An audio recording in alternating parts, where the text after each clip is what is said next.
Jangan lupa like, komen, dan subscribe channel YouTube TVRI Bengkulu dan nyalakan lonceng notifikasinya. Balik lagi di Opini Obrolan Pagi ini pemirsa, masih dengan tema yang sama, yaitu fenomena gap gender, dan masih bersama dengan Ibu Susi Handayani. Ya. Ibu, nggak terasa, apakah berasa Bu di segmen terakhir ini? Lumayan. Lumayan ya. Berasa duduk di kursi panas itu Ibu? Enggak Enggak ya. Ibu, Ya. kita masih membahas mengenai gap gender ini. Pengen tahu dong Bu, apa nih resolusi Pupa di tahun ini mengenai resolusi hal tersebut, mengenai bidangnya ini? Oke, kalau resolusi sih sebenarnya kalau kelembagaan itu kan kita ngelihatnya tuh sebenarnya dari goal yang sudah ditetapkan, Yeah. apa capaiannya, capaian per tahunnya kayak apa. Nah, dari capaian itu kita berangkat tahun ini kita harus ngapain. Yang pasti di tahun ini nih memang tahun sulit buat Pupa karena beberapa program tuh selesai. Bukannya alhamdulillah. Enggak, program selesai kan kita nggak ada donor. Oh ya benar. Jadi resolusinya ya sebenarnya harus mencari sumber-sumber lain supaya tetap bisa beraktivitas gitu itu. Yang kedua memaksimalkan kerjasama, karena nggak mungkin kita karena nggak ada funding kita nggak bekerja kan. Iya benar. Berarti kan dia tetap harus beraktivitas, tapi bagaimana aktivitas itu dilakukan dengan seminimal mungkin cost. Jadi harus banyak bangun kerjasama gitu. Jadi Itu sih mau justru. banyak mengoptimalkan dan Iya. membangun kerjasama seperti Iya, itu ya Bu ya. karena memang lagi selesai semua nih programnya. Iya, semoga lah ya Bu ya, diperlancar Iya. semuanya. Sampai yang satu terakhir sampai Maret. Nah, ada sih program dengan BPHN, Kementerian Hukum dan HAM ya, tapi kan juga itu udah maksudnya sekitar bulan April tuh udah pada selesai tuh program. Selesai juga gitu. ya. Walaupun programnya setahun, tapi kan karena anggarannya tidak begitu banyak ya, bulan April tuh udah selesai. Gitu. Jadi kita harus mikirin yang Mikir lagi 8 gimana lagi bulan nanti ke depan. 8 bulan ke depannya lagi. Gitu, kayak gitu. Ibu, kalau tahun ini apakah udah ada laporan yang masuk mengenai Laporan. kasus terhadap perempuan dan anak mungkin? Iya, kalau laporan sih ada yang KBGO tuh udah 2, tapi setelah kami tanya-tanya misalnya maunya kemana gitu. Ada yang sudah lapor polisi, Polres, ada yang belum gitu. Itu kalau yang kasus KBGO. Kalau kasus-kasus yang lain belum masuk gitu ya. Belum masuk. Berarti ada beberapa kasus yang lagi dalam proses ya.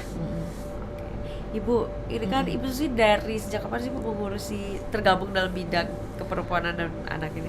Sebenarnya aku kalau urusan perempuan dan anak tuh sejak SMA ya. Sejak SMA? Iya, karena aku dulu pernah menang lomba karya tulis. Awalnya itu lomba karya tulis yang dilakukan oleh BKKBN. Jadi waktu itu aku nulis tentang lupa aku. Nah, terus akhirnya aku dinobatkan jadi kayak duta NKKBS namanya waktu itu. Oh iya. Dari kelas 2 SMA. Itu tahun 90.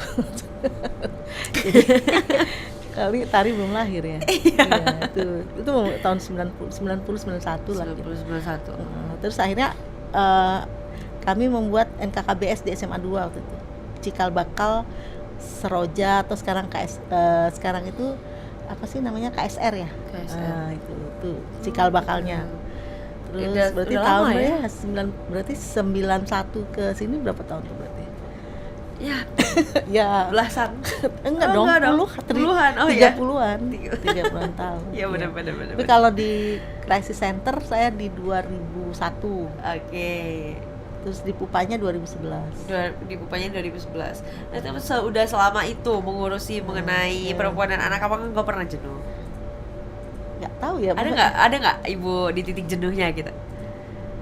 Ada sih. Misalnya waktu saya beralih dari crisis center ke Pupa, karena kan kalau di crisis center itu kan memang nanganin korban terus ya. Nah, walaupun saya waktu itu bukan pendamping, tapi saya di koordinator advokasi dan pendidikan dan advokasi. Tapi akhirnya saya waktu itu mau buat Pupa tuh khusus untuk edukasi saja. Oh, dulunya maunya seperti Karena itu. kan sudah kayaknya burn out lah gitu ya, sudah harus ada yang lain lah gitu. ternyata ketika orang tahu saya pupa kan tetap aja dia ngelapor. Iya. Akhirnya waktu tahun berapa itu kami renstra di Pupa, tambah lagi ininya, divisinya, layanan dan bantuan hukum. Akhirnya kerja lagi untuk Kerja korban. lagi, Iya. nggak bisa ya. Karena memang Iya, udah lama. memang ternyata tuh ketika ada yang membutuhkan, kemudian kita nggak bisa melakukan tuh rasanya tuh kayak apa ya? Kayak gitu sih sebenarnya. Akhirnya ya udahlah, Lanjut kerjain aja lah, lagi. kerjain Walaupun lagi. paham bahwa kerja kayak gini tuh, terutama untuk layanan korban ya, itu tuh memang butuh uang. Iya, memang. Paling enggak tuh misalnya teman-teman pendamping harus ke rumah korban, kemudian bensinnya kan Transportnya harus gitu-gitu dipikir. ya. Harus dipikirkan. Makanya waktu aku tahun 2011 bangun Pupa, udahlah aku nggak usah layanan, aku ke edukasi aja. Kalau edukasi kan nggak butuh biaya besar. Iya. Makanya waktu itu pertama kali Pupa itu beraktivitas di lapas anak. Waktu itu belum lapas anak ya, tapi bangsal. Jadi di lapas di kampung dulu. Nah itu tuh kami melakukan edukasi di anak-anaknya. Nah, itu kan karena Terus nggak sama- berbayar, Iya, jadi kita asal datang aja. Sama ke sekolah. Ke sekolah kan kita ke Diknas minta buat surat edaran bahwa kami akan masuk di beberapa sekolah, masuk. Tinggal kita bawa badan aja. Oh gitu. Oke. Bu, kalau suka dukanya dalam mengurusi itu apa sih Bu? Dukanya dulu kali ya. Kalau dukanya ya ketika kita ini sih, misalnya nggak punya kemampuan untuk, misalnya tuh dia telepon jauh kan, Iya. terus aduh kami kesananya aja Nggak bisa gimana? datengin gitu ya? Gitu, nggak, biaya operasional nggak ada segala macam gitu. Palingan kita menghubungi orang-orang yang dekat di situ atau lembaga yang dekat ke sana gitu. Nah kalau yang kedua ya ketika misalnya apa ya, apa yang kita upayakan tapi nggak maksimal hasilnya gitu. Oh, kurang maksimal. Itu kan sebenarnya karena banyak faktor, tapi ketika kita mikirin harusnya kita begini ya gitu, supaya misalnya si korban dapat apa gitu. Tapi ternyata misalnya korbannya tuh ya udah cuma dapat informasi misalnya pelakunya ditahan sekian tahun gitu. Tapi korbannya gimana? Oh iya. Mm. Bagaimana untuk menyembuhkan korbannya seperti itu ya? Ya. Terus ya itu makanya sekarang untung ada undang-undang TPKS walaupun belum optimal Belum. diimplementasi, karena sebenarnya di undang-undang TPKS itu ada hak-hak korban. Salah satunya adalah hak restitusi, hak untuk penggantian kerugian akibat mengalami kekerasan seksual. Jadi kalau misalnya dia kerja karena dia jadi korban nggak bisa kerja, maka itu dihitung kerugiannya. Nah, gitu. itu Tapi pengimplementasiannya belum optimal. belum, karena kan PP-nya itu peraturan pelaksananya itu kan belum selesai setahu saya. Karena dia kan harus penilaian itu berdasarkan LPSK. Sementara LPSK itu hanya ada di Jakarta.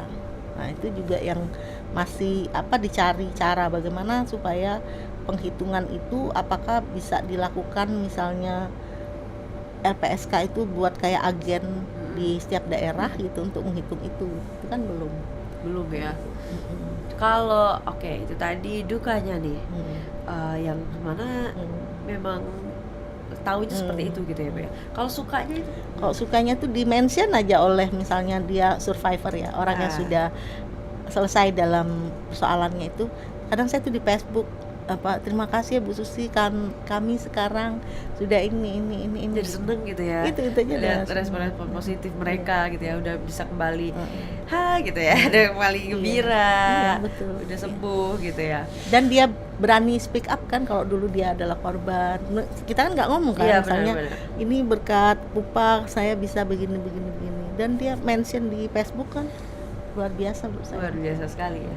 Oke, Ibu boleh dong sampaikan pesannya terakhir untuk bagaimana sih caranya kita Pesan terakhir jadi ngeri deh.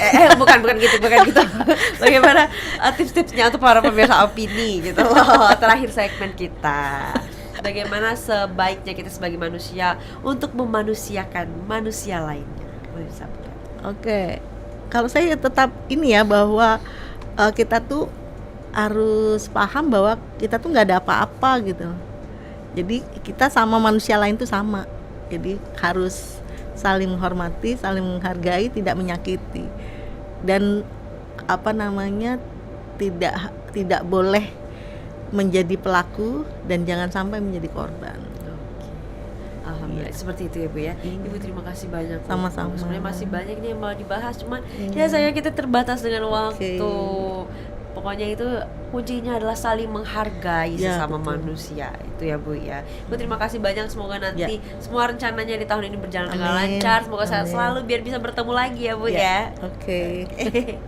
Untuk pemirsa terima kasih banyak karena sudah menyaksikan opini pada pagi hari ini. Jangan lupa terus saksikan opini pukul 8 pagi hanya di TVRI Bengkulu. Saya Uther Novadini mewakili kerabat kerja yang bertugas pamit undur diri. Sekian dan terima kasih. Wassalamualaikum warahmatullahi wabarakatuh dan sampai jumpa.